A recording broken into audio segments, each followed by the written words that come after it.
Those who know their history will remember that Zbigniew Brzezinski was directly involved in the funding and arming of Islamic extremists in Pakistan and Afghanistan in order to weaken the Soviets.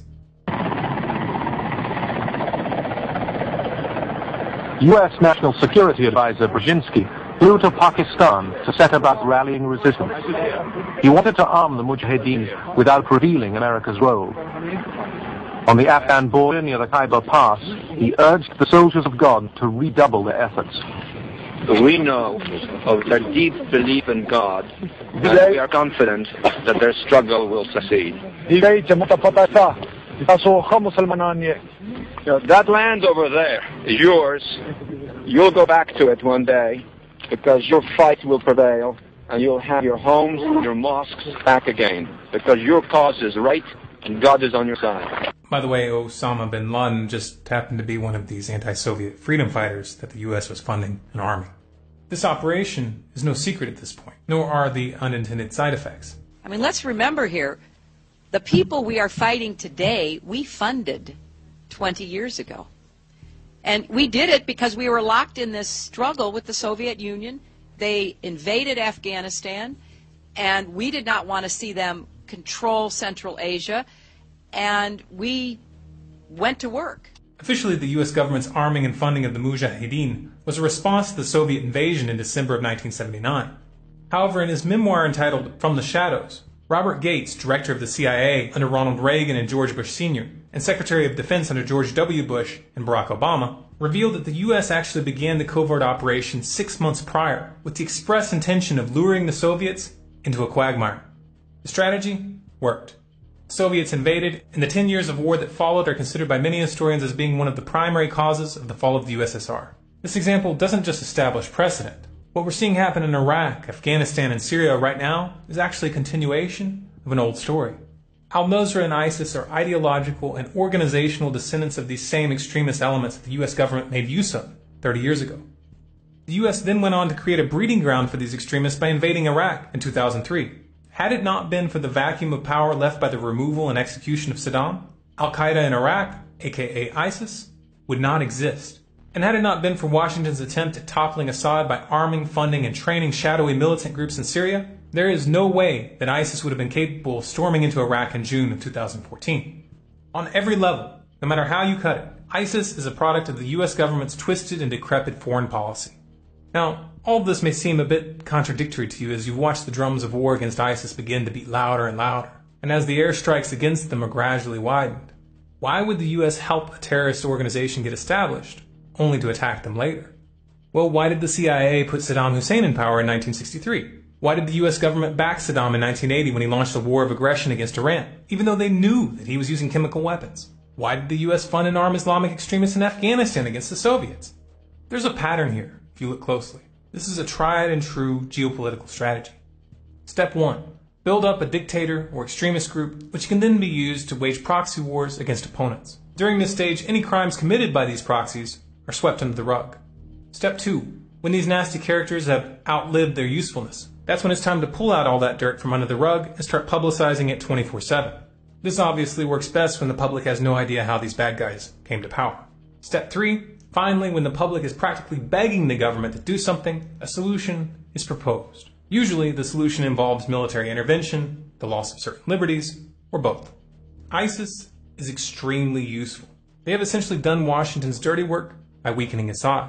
In 2014, while the news cycle is focused almost exclusively on Ukraine and Russia, ISIS made major headway in Syria, and as of August, they controlled 35% of the country. Since ISIS is largely based in Syria, this gives the U.S. a pretext to move into Syria. Sooner or later, the U.S. will extend the airstrikes into Assad's backyard. And when they do, U.S. officials are already making it clear that both ISIS and the Syrian government will be targeted. That, after all, is the whole point. Washington may allow ISIS to capture a bit more territory first, but the writing is on the wall, and it has been for some time now. The Obama administration has repeatedly insisted that this will never lead to boots on the ground. However, the truth of the matter is that anyone who understands anything about military tactics knows full well that ISIS cannot be defeated by airstrikes alone. In response to airstrikes, ISIS will merely disperse and conceal their forces. ISIS is not an established state power which can be destroyed by knocking out key government buildings and infrastructure. These are guerrilla fighters who cut their teeth in urban warfare. To significantly weaken them, the war will have to involve ground troops. But even this is a lost cause. U.S. troops could certainly rout ISIS in street-to-street battles for some time, and they might even succeed in fully occupying Syria and Iraq for a number of years. But eventually, they will have to leave. And when they do, it should be obvious what will come next.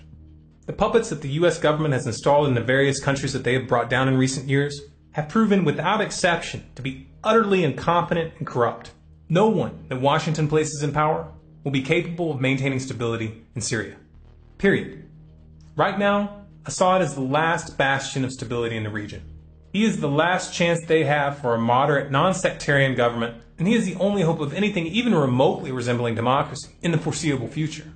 If Assad falls, Islamic extremists will take the helm. They will impose Sharia law, and they will do everything in their power to continue spreading their ideology as far and wide as they can.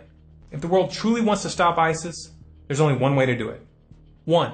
First and foremost, the U.S. government and its allies must be heavily pressured to cut all support to the rebels who are attempting to topple Assad. Even if these rebels that the U.S. is funding and arming were moderate, and they're not. The fact that they are forcing Assad to fight a war on multiple fronts only strengthens ISIS. This is lunacy. 2. The Syrian government should be provided with financial support, equipment, training, and intelligence to enable them to turn the tide against ISIS. This is their territory. They should be the ones to reclaim it. Now, obviously this support isn't going to come from the US or any NATO country, but there are a number of nations who have a strategic interest in preventing another regime change and chaotic aftermath. If these countries respond promptly, as in right now, they could preempt a US intervention. And as long as this support does not include the presence of foreign troops, doing so will greatly reduce the likelihood of a major confrontation down the road. 3. The U.S. government and its allies should be aggressively condemned for their failed regime change policies, and the individuals behind these decisions should be charged for war crimes. This would have to be done on a nation-by-nation level, since the UN has done nothing but enable NATO aggression. While this may not immediately result in these criminals being arrested, it would send a message. This can be done. Malaysia has already proven this by convicting the Bush administration of war crimes in absentia. Now you might be thinking, this all sounds fine and good, but what does it have to do with me? I can't influence this situation. That perspective is quite common. For most people, it's paralyzing. But the truth is, we can influence this. We've done it before, and we can do it again. I'll be honest with you though, it's not going to be easy. To succeed, we're going to have to start thinking strategically.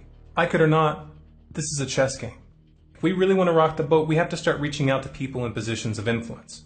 This could mean talking to broadcasters at your local radio station, newspaper, or TV station. Or it could mean contacting influential bloggers, celebrities, business figures, or government officials. Reaching out to current serving military and young people who may be considering joining up is also important. But even if it's just your neighbor or your coworker, every single person that we can reach brings us closer to critical mass. If you get discouraged, just remember what's at stake.